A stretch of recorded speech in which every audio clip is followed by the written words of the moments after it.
So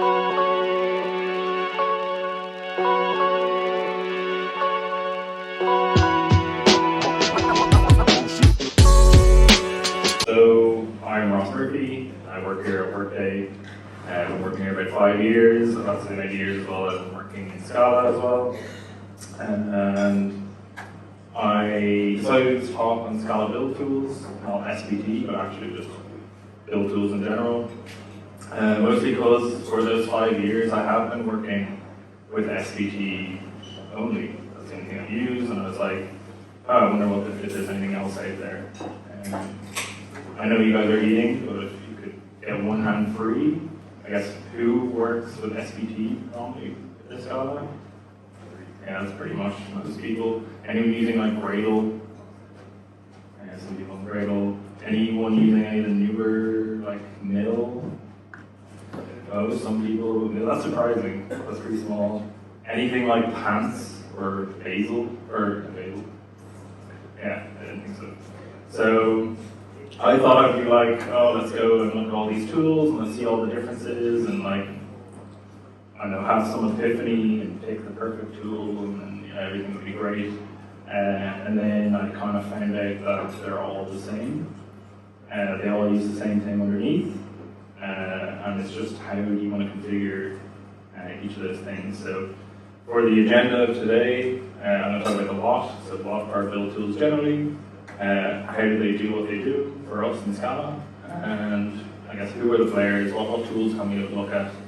I'll do a little demo showing off how to configure some of them. But there's really no point going in depth because at the end of the day, they're kind of the same thing. We'll go through that. So I guess the what. The first thing is, well, what is the build tool giving me? So it's compiling our code for us, and then we can run it using Java. I know there's like Scala native and Scala JS you could use if you want, but I'm mostly in the JVM, so you can compile using Scala and then run it using Java, and you can just provide all the runtime jars for Scala for it, and then there you go, you got a server working. I guess in that, well, how do I download Scala? How do I get my hands on these runtime jars? So Scala's not too bad. You can just download them as like zip and unarchive that somewhere. But then things get a bit nasty. So if you see here, I know it might be really small, but I have some test libraries in here. So I'm using Scala test, and that starts as one jar, and then it ends up being 20.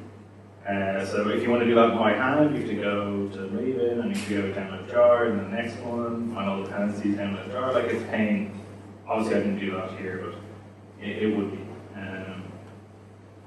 And then I guess with that we want to test, right? So testing is the exact same as running our code normally. You're just compiling a bunch of test Scala code together, running it with a bunch of class paths, and then running a type of runner or a main class that run them, and then you usually provide the tests we want to run. So here we're running, I think, what's the second? Yeah, server test and logging test, and we have a bunch of issues there. They're all fake tests, they don't really matter. So I guess how that like, okay, well if we're doing it manually, we don't want to do that, it's a pain. Let's move on to the next. So like if we're using these build tools, what are they doing under the hood? Well, when it comes to compiling, Scala is terrible. It compiles everything at once, which is fine if you have like 10 files, but I think most larger projects might have hundreds of Scala files. It's a bit slow.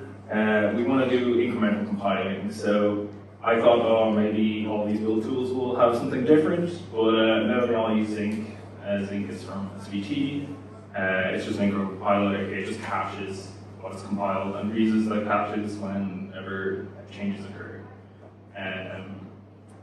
Then when we move on to, well, I guess, yeah, when we've compiled all this code, we want to be able to like work with it.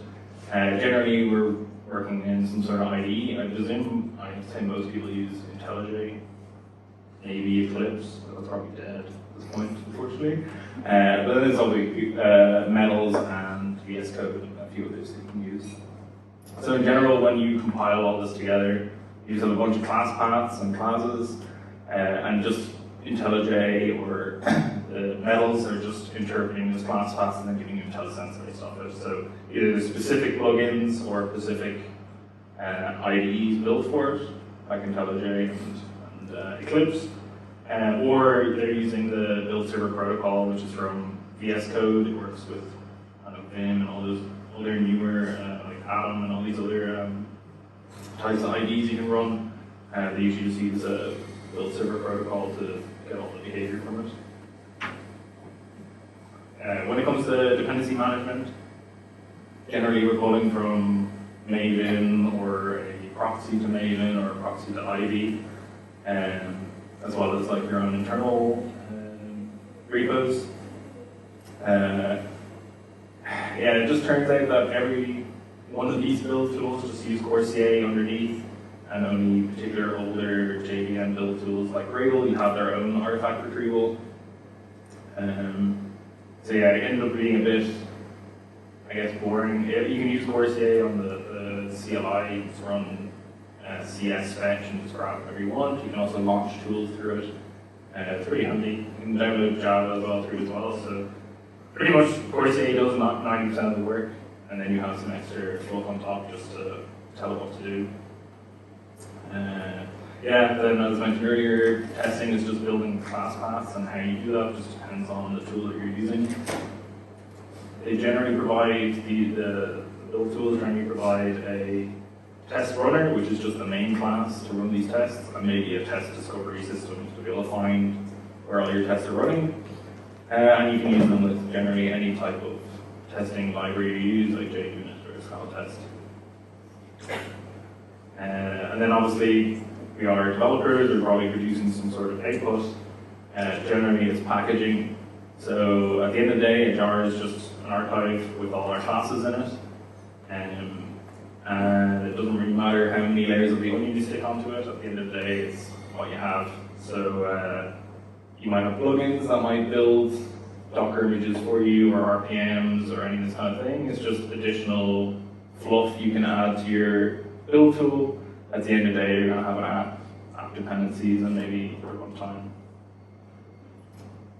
So I guess the players that are there, like the main ones are, I guess, SVT and Gradle. Mills, I guess, newer. I guess not new at this point. I don't know if any of you are aware, but Scala CLI is going to replace the Scala command coming up soon. And then I guess we have at the bottom here, Bazel and Pants. Pants is not really, it's kind of a cheat, it's just Bazel with a current script. But it makes it a lot easier to deal with Bazel. And yeah, there's probably more out there, but these are the ones I kind of looked into. For this example on our run through, I actually have just two classes. You've seen them run earlier. So it's just a server .scala and a logging.scala. I was hoping to have at least like 2 artifacts produced, so maybe I'll use the logging one in a different app, and then some sort of unit test for both. Server.scala looks like this. It does nothing, it just logs stuff. And log is just a wrapper around print line. So straightforward enough. The test just uses matchers just to check that server returns unit. And logging tests are just fake math, like the failure there, so 2 plus 2 is not equal to 5. And yeah, I'm going to run through, I guess, them. I'm not going to go into too much detail, because I guess, as the talk said, there's like no difference between all of them. They're all using the same thing underneath. But I can just talk a little bit about how they're usually configured. So for Scala CLI, it's great if you only have one project, or you want to do like a really small script or a few other things. You could probably make a simple jar or simple output, it's not too bad. But it really can't do very complex, like multi-module projects. If you look here, we just have all the files that we require in one folder. We have a project.scala, which will be the only like configuration that you can put in there, but all that's in that is just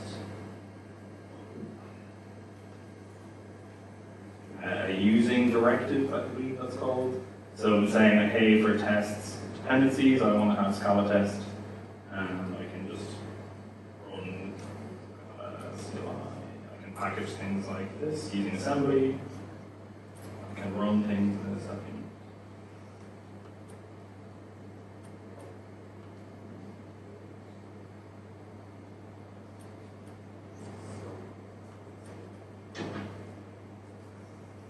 They're running, and then I can run tests the same.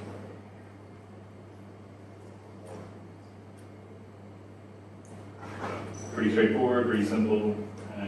If you want to, when you write your tests, you see above, you just do .test.scala, and then it just interprets that as a test file that will run it in your main path. So I guess I'd say most of us are familiar with SVT. I'm not going to go into it much, but yeah, generally you have a build by SVT, and then if you have multi-module projects, you'll have util, like my util and server are my two modules, and you can just configure that here very simply, just using project and depends on and all that kind of stuff. So it's simple enough. And then if you want to export jars, that's a playbook, so we can just do export jars for both of them.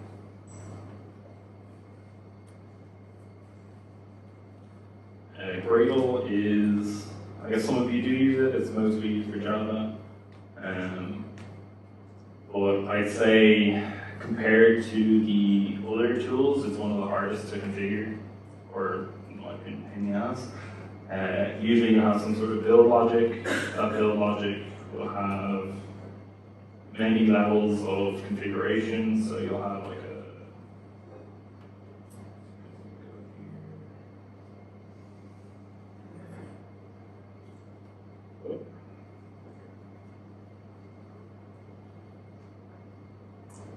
It'll have like a bunch of files, so like our common conventions for that, all the nightmares there. Actually, let me show you what that looks like there. So for here, we're like, okay, well, we need Apache Commons, we need Scala 3, we need the Scala 3 library, we want Scala test. Gradle, can, as far as I'm aware, mostly runs through JUnit, so you need JUnit platform, and then Scala Test Plus to be able to work with that. And then you configure manually, hey, I want to use Scala Test, so please use the Scala Test engine down here, and then you have some like logging events that you want to care about. So it's a bit more involved than SVT and Gradle. I'd say those who work in Gradle full time might feel like, oh no, you're doing it wrong, you need to find out there's a better way of doing it, blah, blah, blah. But as far as I'm aware from documentation, this is how you should be setting it up.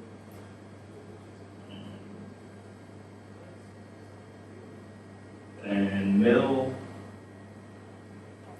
is very similar to SVT. You have some sort of build script. You generally have like your modules there, server and utils. And you set things up mostly in Scala. So you'll have like a Scala module. You can share that between your different objects, which are the different modules you want to care about. And you can set up test dependencies by making a test object in it. And then if you are setting up test dependencies, you can set up things like ID, like the ID dependencies there, and it'll pull that in for you and does all that work for you. And I'm going to skip Bazel. Bazel is a nightmare to configure. I only got like half of it done. I couldn't get the test to go, so I don't know if anyone has any experience. Maybe they can fix that for me. But Pants is based on Bazel. If you look in here, you'll have your two modules, and then you'll have like third party. And third party is where you would put in your dependencies, so that you like what dependencies you want. So you'll see here, I need Scala lang, which is just the Scala library, and then Scala test, which is another build file here, and in there you'll see different things, and then you have your two modules and your source and your test. If we look at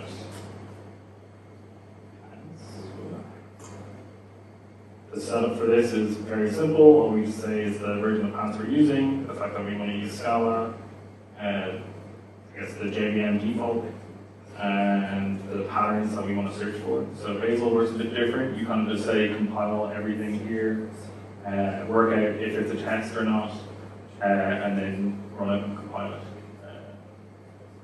So yeah, that's most of my talk. I know I just ran to the end, but I know you're eating and drinking, so we won't keep you away from that. Any questions on this before I move away? I have one. Yeah. So if you are starting a new project, right? And you're gonna pick one of them, because you're not gonna use all of those tools. So for let's say enterprise level project Scala, which of those would you pick for your team? For my team, I would probably either pick SPT or Mill. SPT can, like, our SPT project, the one I currently use, is not like terrible. It's like, does way too much than it should, but you can very simply put together a simple project with a very few lines of code. And if you want to go away, run away with it, it has the facility to actually write more. It's very focused on Scala and Java. Mill can be great because you can actually write your own compilers or partial compilers for it. So I've used it in the past using, I think it was like a YAML to JSON converter, and you can just set up like target directories and source directories. And what it will do is it will do the caching for you, so it will check if any changes have actually occurred to the file, and then compile those files for you. And I wrote that in maybe, I think, 10 lines of Scala code. So it can be quite useful for that kind of stuff. Hans is interesting, but it's a bit immature. I personally don't like Gradle, but there's a lot of good plugins in Gradle, so maybe things can be easier for that. So yeah, SVT and Mill would be my two ones I'd probably go for. Yeah, one of them. Yeah, if you need to do cross builds like 2, 13, 3, 12, how will you build this Gradle? I actually don't know. I've never done cross compiling in Gradle. It's probably a nightmare. Does anyone know? I had the same question that one of my previous jobs, for some reason, Maven was used for Scala. Oh dear. When you want to release a library, that was a library that cross compiled for different Scala versions. That was a nightmare. Yeah, but like, I think just in general, when you're dealing with Scala, it's just better to use the tools that are built for Scala, so SVT, and it'll just, everything else, unfortunately, you're just going to configuration hell, and it's just not worth it. Anything else? Cool, I think we can do that.